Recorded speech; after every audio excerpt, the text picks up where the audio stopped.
¿Qué verías si pudieras pararte en medio de la ciudad más grande del mundo occidental en 1519?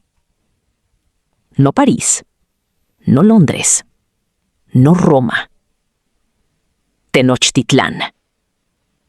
5 veces más grande que cualquier ciudad europea de su época, con acueductos, jardines flotantes y un mercado que dejó sin palabras al propio Hernán Cortés.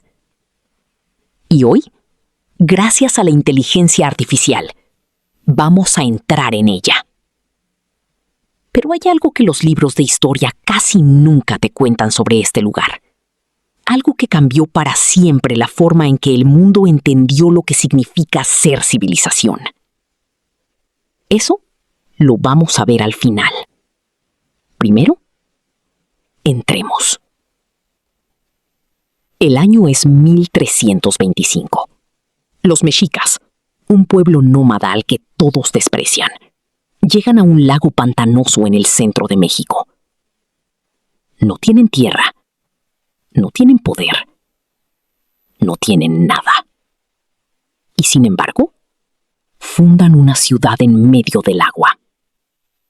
¿Por qué ahí? Porque según su profecía, debían buscar un águila sobre un nopal devorando una serpiente. Y la encontraron. En una isla. Lo que hacen a continuación es uno de los mayores logros de ingeniería de la historia precolombina. Construyen chinampas, islas artificiales ancladas al fondo del lago. Tierra fértil, creada de la nada. Construyen calzadas de varios kilómetros que conectan la isla con tierra firme. Construyen un acueducto de doble canal para traer agua dulce desde Chapultepec, a casi 5 kilómetros de distancia. Un canal para el agua limpia, otro para limpiar el sucio. 2 siglos antes de que Europa tuviera algo parecido. Y sin embargo, esta ciudad portentosa va a enfrentar algo para lo que ninguna ingeniería la puede preparar. Pero antes de llegar a ese momento, imagina que eres un comerciante que llega a Tenochtitlan en 1500. Cruzas la calzada de Iztapalapa. A tu izquierda y a tu derecha, el lago. Canoas en todas direcciones. Ruido de remos. Olor a copal. Entonces, lo ves. El Templo Mayor. 45 metros de altura. 2 santuarios en la cima. Uno para Huitzilopochtli, dios del sol y la guerra. Otro para Tlaloc, dios de la lluvia. No es solo un templo. Es el centro del universo para 80,000 personas. Llegas al Tlatelolco, el gran mercado. Y aquí es donde el cronista español Bernal Díaz del Castillo, que lo vio con sus propios ojos, escribe algo que vale la pena recordar. Nos quedamos admirados de la multitud de gente y mercaderías que en él había. Cada género de mercancía estaba por sí en su lugar señalado. Cacao, jade, plumas de quetzal, telas de algodón, oro, cerámica, animales vivos, comida de todo tipo.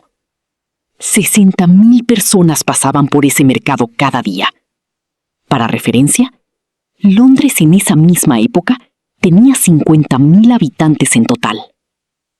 Tenochtitlán no era solo bella. Era funcional de una forma que desafía cualquier estereotipo.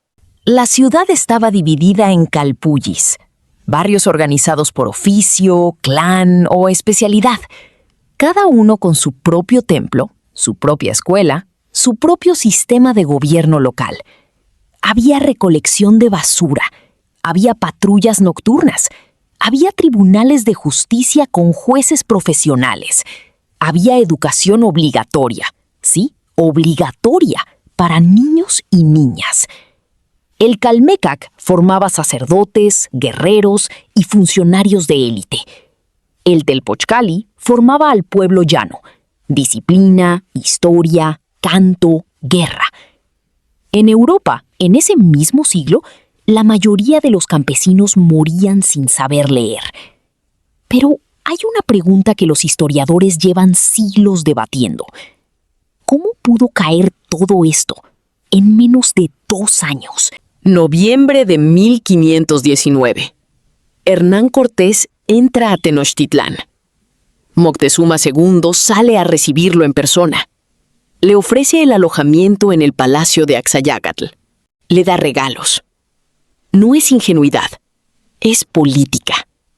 Moctezuma evalúa, observa, intenta comprender qué son estos hombres barbudos que llegaron del mar. Lo que Cortés ve lo deja sin palabras. En una carta al rey Carlos I de España, escribe: «Es tan grande la ciudad que no sabría significar su grandeza». Pero los españoles no vienen a admirar. Vienen con una lógica diferente, con enfermedades que el continente no conoce, con alianzas que están tejiendo con los enemigos del imperio. En 1520 estalla la violencia. Moctezuma muere, en circunstancias que aún debatimos. En la noche triste, Cortés huye de la ciudad con bajas masivas. Pero vuelve. Y en agosto de 1521, tras un sitio de 75 días, Tenochtitlan cae. No solo por las armas españolas, sino por la viruela que diezma a la población, por los miles de guerreros tlaxcaltecas que ven en los españoles una oportunidad para destruir al imperio que los dominaba.